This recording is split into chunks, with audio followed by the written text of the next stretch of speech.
Welcome to शिक्षक academy.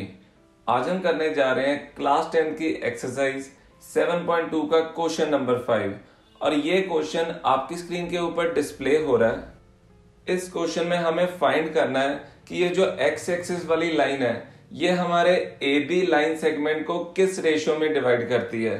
तो इसको बेटर समझने के लिए हम क्या करेंगे, अपनी नोटबुक के ऊपर एक लाइन ड्रॉ कर लेंगे। लेफ्ट साइड वाले पॉइंट को हम ए मार्क कर देंगे और उसके ब्रैकेट में हम नीचे 1, -5 लिख देंगे और राइट साइड वाले पॉइंट को बी मार्क कर देंगे और उसके ब्रैकेट में नीचे -4, 5 लिख देंगे। इस लाइन सेगमेंट को एक लाइन कट करके जा रही है, वो इसको पी पॉइंट पे कट करके जा रही है। तो हम क्या करेंगे, एक लाइन बना देंगे। ये कौन सी लाइन थी? एक्स एक्सिस थी। हम यहाँ पे लिख देंगे एक्स एक्सिस और ये हमारी ए बी लाइन को पी पॉइंट पे कट करके जा रही है और जो पी पॉइंट के कोऑर्डिनेट आएंगे वो आएंगे x,0। तो आपको क्या याद रखना है कि कभी भी एक्स एक्सिस हमारी किसी लाइन को कट करके जाएगा, जिस पॉइंट पे ये कट करके जाएगा उसका एक्स कोऑर्डिनेट तो हमें नहीं पता होगा, हम उसको क्या सपोज कर लेंगे x, बट एक्स एक्सिस के ऊपर हमारे y कोऑर्डिनेट की वैल्यू हमेशा 0 होती है। इसीलिए हमारे पास P पॉइंट की वैल्यू जो इसके कोऑर्डिनेट्स आए होंगे वो आते हैं x,0।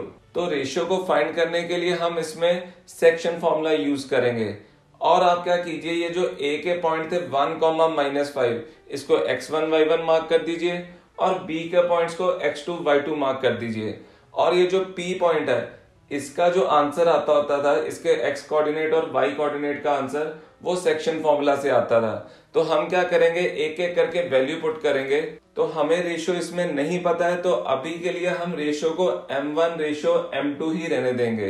तो जब हम x कोऑर्डिनेट में वैल्यू पुट कर रहे हैं सारी, हमारे पास क्या बन रहा है, x = m1 ब्रैकेट में -4 प्लस m2 इंटू ब्रैकेट में 1 whole divided by m1 plus m2। और जब हम y वाली साइड पे वैल्यूज पुट कर रहे हैं तो देखो क्या आएगा, 0 = m1 × 5 प्लस m2 ब्रैकेट में -5 whole divided by m1 plus m2। देखो यहाँ पे हमारे पास y की वैल्यू 0 गिवन थी, तो यहाँ से हम रेशियो इजीली फाइंड कर सकते हैं क्योंकि यहाँ पे हमारे पास कौन से दो वेरिएबल हैं, m1 और m2। अगर जो दूसरे x वाले फॉर्मूले में देखेंगे वहां पे x भी एक वेरिएबल है, m1 भी एक वेरिएबल है, m2 भी वेरिएबल है। तो 3 वेरिएबल वाले को हम अभी नहीं सॉल्व कर सकते। हम क्या करेंगे, जो राइट साइड वाला y वाला फॉर्मूला था इसमें हम क्या करेंगे, देखो नीचे जो m1 प्लस m2 आ रहा है ये उधर जाके 0 से मल्टीप्लाई हो जाएगा। और आपको याद होगा कि कभी भी 0 से किसी चीज को मल्टीप्लाई करते हैं उसका आंसर 0 ही आता है। तो हमारे पास आगे सॉल्व करके क्या बन रहा है, 0 = 5m1 -5m2। अब इस -5m2 को हम लेफ्ट साइड की तरफ शिफ्ट करेंगे। जब हम इसको लेफ्ट साइड की तरफ शिफ्ट कर रहे हैं इसका साइन प्लस में चेंज हो जाएगा। क्या बन जाएगा, 0 + 5m2 = 5m1। 0 में कोई भी चीज प्लस करो वही आंसर आ जाता है। तो क्या आंसर बन रहा है, 5m2 = 5m1।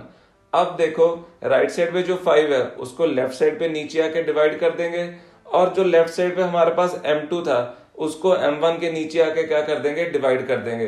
तो क्या बन जाएगा, 5/5 = m1/m2।